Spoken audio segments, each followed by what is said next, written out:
Hello, how are you? I'm Millie the Matchmaker, and it's so nice to meet you. Come on, sit down, make yourself at home, make yourself comfortable. Don't be so nervous, sweetie. You look like you're about to have a brain operation or something. It could be worse. I could be your mother. I'm just kidding.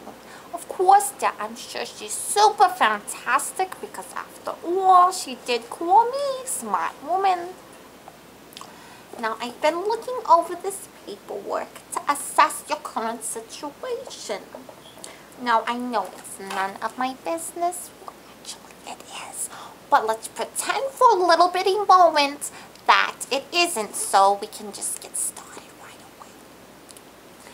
And, let me just ask straight out, why a nice girl like yourself is unmarried? Did you have a bad experience? Was he, did he have a bad temper? Were your parents overbearing on the relationship? Was his parents overbearing on the relationship? Were both parents overbearing on the relationship? Did he have a reptile creature that he said you had to feed and you didn't want to, and I could see how it's a big turn off in a relationship. I mean, I understand. I sympathize with these things. After all, I am a woman myself, you know. Did he have bad habits that you just couldn't stand? Because every man has a couple, honey. You just gotta get over it. Yes, I see. Well, you found him unattractive. Look, honey, I'm gonna be real honest with you, alright? Have you seen the economy lately? You don't think that's had an effect on handsome, eligible gentlemen? We're just gonna say eligible right now because that's where we're at. If you want to marry a handsome hunk, you marry a movie star. Everybody knows, but usually in those type of situations, you have to kind of be in the business, and that's not my department. I'm sorry. Now, I know this isn't the Middle Ages and women are independent and they have their own careers and they can provide for themselves and make all this money, but is that really what you want? To be rich for yourself? Just to spend money on yourself all the time by yourself? Think about it. Holidays alone. What's good about going through the Pesach story without anyone to say l'chaim to? Who cares about next year in Jerusalem? Why don't you just go now? You don't have anybody you're waiting on. And Hanukkah, all 8 nights, what you gonna do? I'll tell you what you're gonna do. You're gonna spend all your money on your pet sitter and your maid and even yourself. That is what you do, isn't it? And where's the surprise in that? You already know what you buy yourself. Oh. Well, I knew that because I bought it for myself. There's no drama in that. A woman needs a little drama in her life. Don't lie. You know it's true. And when Yom Kippur comes along and you go to the synagogue, what you gonna repent for, Because you didn't do anything. You didn't have anyone to argue with or fight over, you know, things like whose house you're going to for what dinner party, or how you're going to spend your money and your finances, or budgeting because, you know, this much for you, this much for me. It's just all for you.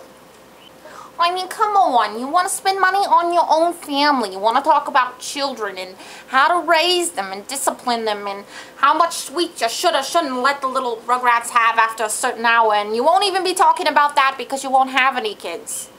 Is that what you want, sweetie? Now, come on. That's not what you want. Listen, sweetheart. This is the secret to love.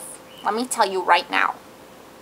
The man that really, really loves you will be good at making you happy and great at making you miserable. This is my expertise in relationships. Because when people are in love, they feel so strongly for one another that they spend their entire lives running around saying like chickens with their head cut off, trying to make the other one happy. Now, just because marriage didn't work out for me doesn't mean that it doesn't work out for anybody, including yourself. Now, hold on. Let me open my cabinet. I'm opening it right now. I just have, oh, here it is. Oh, wait, there it is. Here are some pictures and some profiles I just want you to take home, and I want you to look over it. And now you don't have to do anything. There's no dotted line to sign. There's no pressure. I want you to take this home, and I want you to think about it. I want you to sleep on it, to sit on it, to step on it if that helps you, whatever. I don't care. I just don't want you putting it off another day. Do you hear me? Because you are too important and special, and there is somebody out there for you. I know it. I can feel it in my heart. Well, alrighty then, Jerry. I'll be checking up on you till we see each other again. Mwah. Tell your mother I said hello, and thanks for the cookies she sent me. Alrighty, dearie. Shalom. Bye-bye now.